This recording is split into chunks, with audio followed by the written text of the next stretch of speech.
പണ്ടേ എല്ലാ ദിവസവും വൈകിട്ടാകുമ്പോൾ അമ്മ ചോദിക്കും മോനെ നാളെ രാവിലെ എന്താ വേണ്ടത്, എന്താ ഉണ്ടാക്കണ്ടേ.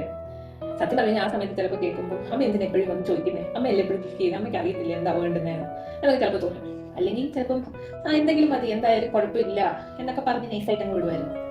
പക്ഷെ അന്നൊന്നും ഈ നാളത്തേക്ക് എന്തുണ്ടാക്കും എന്നുള്ളത് ഇത്രയും ടെൻഷനുള്ളൊരു കാര്യമാണ് നമുക്കറിയത്തില്ലായിരുന്നു. നമ്മൾ എന്ന് സ്വന്തമായിട്ട് ഇതൊക്കെ ചെയ്യാൻ തുടങ്ങുന്നു, അല്ലെങ്കിൽ ഒറ്റയ്ക്ക് നമ്മൾ കാര്യങ്ങൾ കൈകാര്യം ചെയ്യാൻ തുടങ്ങി കഴിയുമ്പോൾ നമുക്ക് വേണ്ടി നമ്മൾ കുക്ക് ചെയ്യാൻ തുടങ്ങുമ്പോഴാണ് ഇത് ശരിക്കും ഒരു ഭാരിച്ച പണിയാണ്, അല്ലെങ്കിൽ കുക്ക് ചെയ്യുക, അല്ലെങ്കിൽ നാളത്തേക്ക് എന്ത് വേണം, എന്തുണ്ടാക്കും എന്നുള്ളത് ഇത്രയും വലിയൊരു ചോദ്യചിഹ്നമാണ് എന്ന് മനസ്സിലാക്കുന്നത് ആ ഒരു പോയിന്റിലാണ്. അല്ലാത്തത്തോളം നമ്മുടെ മുന്നിൽ കൃത്യസമയത്ത് ഭക്ഷണം കിട്ടിക്കൊണ്ടിരിക്കുമ്പോൾ നമ്മൾ ഒരിക്കലും അതിന്റെ വാല്യൂ എന്താണെന്നോ അല്ലെങ്കിൽ ഇമ്പോർട്ടൻസ് എന്താണെന്നോ ഒന്നും നമുക്കറിയില്ല.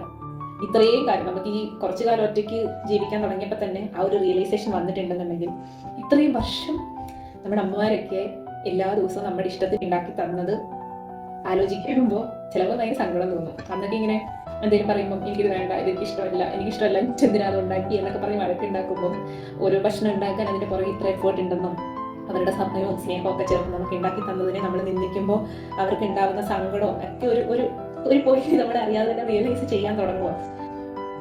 നമുക്കല്ലെങ്കിലും അമ്മമാരുടെയൊക്കെ ഒരു വാല്യൂ മനസ്സിലാകുന്നത് നമ്മളിതുപോലെ ഒറ്റയ്ക്ക് ജീവിച്ച് അല്ലെ ഒറ്റയ്ക്ക് കാര്യങ്ങൾ കൈകാര്യം ചെയ്യാൻ തുടങ്ങുമ്പോഴാണ് നമ്മൾ പല കാര്യങ്ങളും റിയലൈസ് ചെയ്യുന്നത്.